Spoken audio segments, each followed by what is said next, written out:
हे दोस्तों, welcome to Tally Prime course part 7। और आज हम सीखने वाले हैं कि कैसे आप इजी वे में टैली प्राइम में लेजर्स क्रिएट कर सकते हैं। एंड इस वीडियो में मैं आपको डिफरेंट टाइप ऑफ लेजर्स के बारे में भी बताऊंगा। और इसी वीडियो में हम ये भी सीखेंगे कि कौन से ग्रुप को आपको किस लेजर में फीड करना है। तो चलिए दोस्तों शुरू करते हैं। सबसे पहले हम जानते हैं कि लेजर्स होता क्या है। तो दोस्तों, लेजर का सिंपल मीनिंग है कोई सा भी एक अकाउंट। ये एक एक्चुअल हेड होता है जिसके अंडर सारे ट्रांजैक्शन को समराइज फॉर्म में रिकॉर्ड किया जाता है। एंड इसके बिना कोई भी एंट्रीज पास करना पॉसिबल नहीं है। अब यहाँ हम आ जाते हैं अपने मेन गेटवे ऑफ टैली में। तो यहाँ पे अपन सबसे पहले कुछ चीज़ देखेंगे। जैसे जब हम अल्टर इस ऑप्शन में क्लिक करते हैं तो यहाँ हमें इस लेजर ऑप्शन में जाना है। जैसे ही हम इसको एंटर करते हैं तो हमें अकाउंट्स में दो प्री डिफाइंड लेजर दिखाई देते हैं, एक कैश अकाउंट और एक profit and loss account. Cash ledger, जब हम इस कैश लेजर में एंटर करते हैं तब हमको ये ledger cash in hand group के अंडर में दिखाई देता है। एंड वैसे ही हमें profit and loss account primary group के अंडर दिखाई देते हैं। अब हम देखते हैं कि हम कैसे लेजर क्रिएट करते हैं। तो इसके लिए हमें सबसे पहले अपने मेन गेटवे में आना है एंड इसके बाद यहाँ इस क्रिएट वाले ऑप्शन में क्लिक कर देना है। यहाँ पे अगेन हमें लेजर्स में क्लिक करना है। जैसे ही हम इसे एंटर करते हैं तो हम आ जाते हैं लेजर क्रिएशन वाली स्क्रीन में। अब हम यहाँ जो चाहें वो अकाउंट के लेजर क्रिएट कर सकते हैं। अब मैंने आपको पहले ग्रुप्स के बारे में बताया था कि हमारे टैली में टोटल 28 ग्रुप होते हैं। एंड जब हम लेजर्स बनाते हैं तो हर अकाउंट को किसी एक ग्रुप के अंडर में रखा जाता है। अब यहाँ हम हर एक ग्रुप को समझते हुए उसका लेजर क्रिएट करेंगे। सबसे पहले हम समझते हैं कि ये जो बैंक अकाउंट का ग्रुप है इसका यूज़ करके हम किस टाइप के लेजर बना सकते हैं। तो इसके अंडर में आते हैं सेविंग्स अकाउंट, करेंट अकाउंट और कुछ डिपॉजिट्स के अकाउंट। अब यहाँ पे लेजर में स्टेट बैंक ऑफ इंडिया का अकाउंट क्रिएट कर लेता हूँ और इसको मैं डाल दूँगा बैंक अकाउंट के ग्रुप में। जैसे ही मैं इसको एंटर करूँगा तो यहाँ ये मुझसे कुछ और डिटेल मांगेगा, जैसे account number, IFSC code, bank name, branch name और बहुत कुछ। अब यहाँ पे जो भी आपके क्रेडेंशियल्स होंगे उसे आप डाल देंगे और इस लेजर को हम एक्सेप्ट कर देंगे। इसके बाद हम बढ़ते हैं अपने नेक्स्ट ग्रुप की तरफ, जो है बैंक OCC अकाउंट और बैंक OD अकाउंट। अभी जो बैंक OD अकाउंट है ये बैंक ओवरड्राफ्ट लिमिट को रिप्रेजेंट करेगा and bank OCC account CC limit और ओवरड्राफ्ट कैश क्रेडिट लिमिट के लिए होगा। इन ग्रुप्स का यूज़ हम बैंक लोन लेते टाइम करते हैं। अब हम इसके लेजर क्रिएट करते हैं। तो यहाँ पे मैं एक अकाउंट क्रिएट करता हूँ SBI लोन अकाउंट और इसको मैं डाल देता हूँ बैंक OD अकाउंट में। अगर मैं यहाँ पे OCC अकाउंट के ग्रुप को सेलेक्ट करूँगा तो भी ये मुझे बैंक OD अकाउंट ही शो करेगा। फिर यहाँ हम अपना बैंक का ओवरड्राफ्ट लिमिट सेट कर सकते हैं एंड हमारे ये अकाउंट भी क्रिएट हो जाएंगे। इसके बाद हम समझते हैं सिक्योर्ड लोन्स वाले ग्रुप के बारे में। तो ये वो लोन्स होते हैं जो बहुत ज़्यादा सिक्योर्ड रहता है। जैसे मान लीजिए हमने किसी चीज़ को गिरवी रख कोई लोन लिया तो वो सिक्योर्ड लोन है। या जब हम बैंक्स के अलावा किसी और फाइनेंशियल इंस्टीट्यूट से कोई लोन ले रहे हैं तो उसको भी हम सिक्योर्ड लोन्स बोलेंगे। अब ऐसा है कि बैंक लोन भी सिक्योर्ड रहता है, बट क्योंकि टैली में हमें बैंक लोन्स के लिए ऑलरेडी ग्रुप दे रखे हैं तो हमें इसे सिक्योर्ड लोन में डालना पड़ता है। नेक्स्ट ग्रुप आता है अनसिक्योर्ड लोन्स का। तो जब हम अपने किसी फ्रेंड, रिलेटिव वगैरह से लोन लेते हैं तो वो अनसिक्योर्ड लोन होता है, इसमें कोई भी सिक्योरिटी नहीं होती। अब जब हम इसके लेजर बनाते हैं तो मान लीजिए मैंने बजाज फाइनेंस से लोन लिया है तो मैं इसका लोन अकाउंट का लेजर बना दूंगा और इसको सिक्योर्ड लोन वाले ग्रुप में डाल दूंगा। अब मान लीजिए मैंने अपने फ्रेंड अमन से लोन लिया है तो मैं इसका लेजर क्रिएट कर दूंगा अमन लोन अकाउंट और इसको डाल दूंगा अनसिक्योर्ड लोन्स वाले ग्रुप में। अब हम बात करते हैं अपने नेक्स्ट ग्रुप की, जिसमें आता है लोन एंड एडवांसेस। जब हम किसी को भी अपने कंपनी में से लोन देते हैं तो उस लोन को इस ग्रुप के अंडर में डाला जाता है। या जब हम किसी को एडवांस में कुछ पेमेंट करते हैं तो उसके लिए भी हम इस ग्रुप का इस्तेमाल करते हैं। अब हम इसका लेजर क्रिएट करेंगे। तो मैं यहाँ लेजर क्रिएट कर रहा हूँ एडवांस सैलरी का और इसको हम डाल देंगे लोन एंड एडवांसेस वाले ग्रुप में। नेक्स्ट ग्रुप आता है कैपिटल अकाउंट।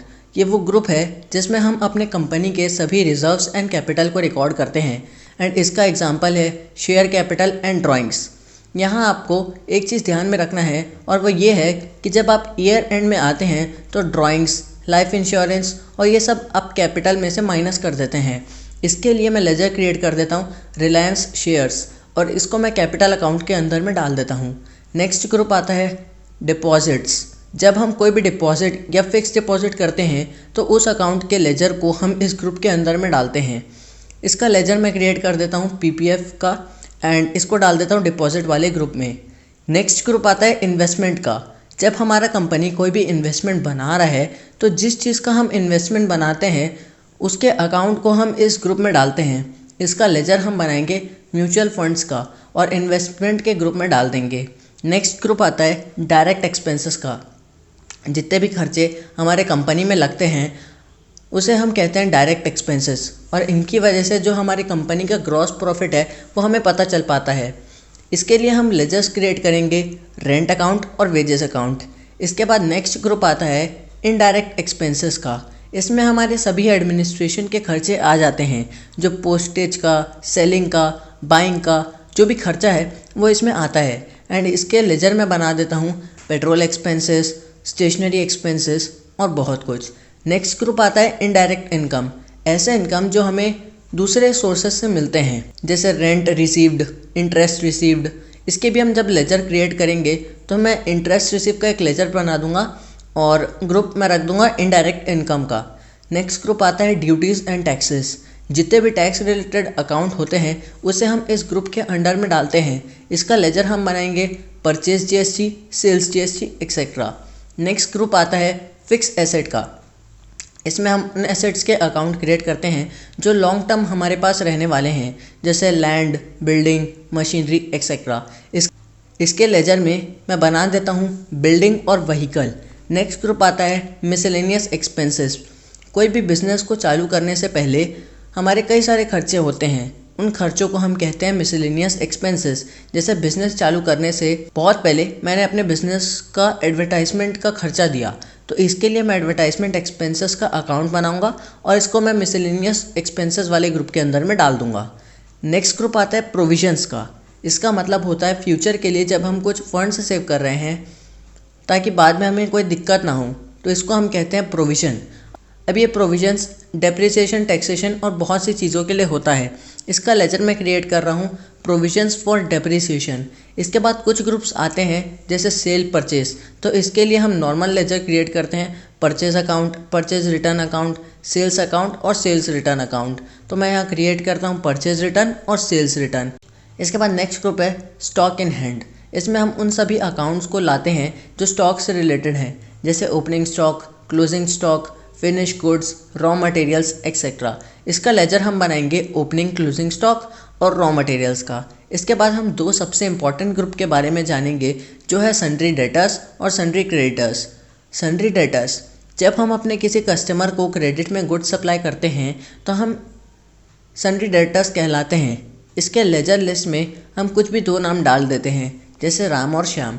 सन्ड्री क्रेडिटर्स वो होते हैं जिनसे हम गुड्स को क्रेडिट बेसिस में ख़रीद रहे हैं, और यहाँ के लेजर्स में भी हम वैसी सोहन मोहन डाल देते हैं। अब यहाँ पे जब आप एक चीज़ ध्यान से देखेंगे तो इस ग्रुप में आपको कई सारी चीज़ें डबल दिखाएंगे, जैसे direct expenses, expenses direct, indirect expenses, expenses indirect, direct income, income direct, indirect income, income indirect, ऐसे टाइप का। वैसे बैंक ओडी अकाउंट तो bank OCC account, reserves and surplus तो रिटेन्ड अर्निंग्स। अब हम देखते हैं कि कैसे आप किसी भी लेजर को अल्टर कर सकते हैं। जैसे आप मेन गेटवे में आएंगे, इसके बाद आप ऑल्टर पे क्लिक करेंगे और इसके बाद आपको जिस भी लेजर को अल्टर करना है उस पर आपको क्लिक करना होगा। उसके बाद आपको यहाँ पे चेंजेस कर सकते हैं। अगर आपको इसे डिलीट करना है तो सिंपली Alt+D प्रेस कर देंगे और आपका लेजर डिलीट हो जाएगा। तो दोस्तों, इस कोर्स के आज के पार्ट में बस इतना ही। मैंने आपको हर एक चीज़ ग्रुप्स के टाइप और लेजर के बारे में अच्छे से बता दिया है। तो अगर आपको वीडियो पसंद आई और कुछ भी नया सीखने को मिला हो तो चैनल को सब्सक्राइब करना ना भूलें, वीडियो को लाइक करना ना भूलें। मैं मिलूँगा जल्दी आपसे नेक्स्ट वीडियो में। तब तक के लिए thanks for watching and good bye.